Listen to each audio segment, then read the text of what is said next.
పోలవరం పనులు మళ్ళీ శ్రీకారం చుట్టాం.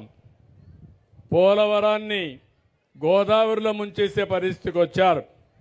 పోలవరం పూర్తయితే తద్వారా ఆ నీళ్లు కృష్ణా డెల్టాకు వస్తే అక్కడ వాడే నీళ్లు శ్రీశైలం నుంచి రాయలసీమకి ఇస్తున్నాం. కానీ రేపు రాబోయే రోజుల్లో ఏదైతే పోలవరం పూర్తి చేసి ఆ నీళ్లు పెన్నాకు కానీ అనుసంధానం చేయగలిగితే రాయలసీమలో కరువు అనే మాట లేకుండా ఉంటుంది. ఈ సంవత్సరం వర్షాలు ఎక్కువ పడ్డాయి. వర్షాలు పడ్డాయి కానీ మనం ఆ నీళ్లన్నీ ఉపయోగించుకోలేకపోయాం. ఇక్కడే తుంగభద్ర, మీకు కూడా కొద్దిగా నీళ్లన్నీ తుంగభద్ర నుంచే వస్తాయి. కానీ ఆ తుంగభద్ర ఒక గేట్ కొట్టుకొని పోయింది.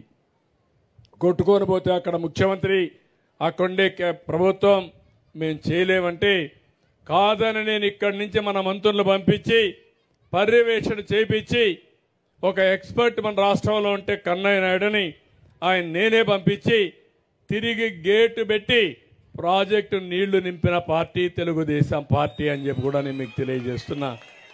లేకపోతే ఆ నీళ్లన్నీ వెళ్ళిపోయి ఉంటే ఈ సంవత్సరం చాలా ఇబ్బందులు వచ్చేటివి.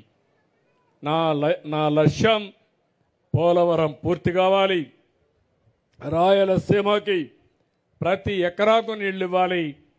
రాయలసీమ మొత్తం ఇవ్వగలుగుతాం. కానీ నాకు ఒక సవాలుగా మారింది కర్నూలు పార్లమెంటు. నంద్యాల నుంచి నీళ్లు ఇవ్వడానికి అవకాశాలు మెండుగా ఉన్నాయి. కర్నూలు పార్లమెంట్లో మాత్రం చాలా సమస్యలు ఉన్నాయి. ఇది పూర్తి కావాలంటే మనం అందరం మీ అందరూ కూడా సహకరించాలి. దీనికి ఒకటే మార్గం, గుండ్రేవుల లేకపోతే గురు రాఘవేంద్ర ఇలాంటి ఆర్డిఎస్ ఇవన్నీ కానీ కంప్లీట్ చేస్తే తప్ప మనకు పూర్తి కావు.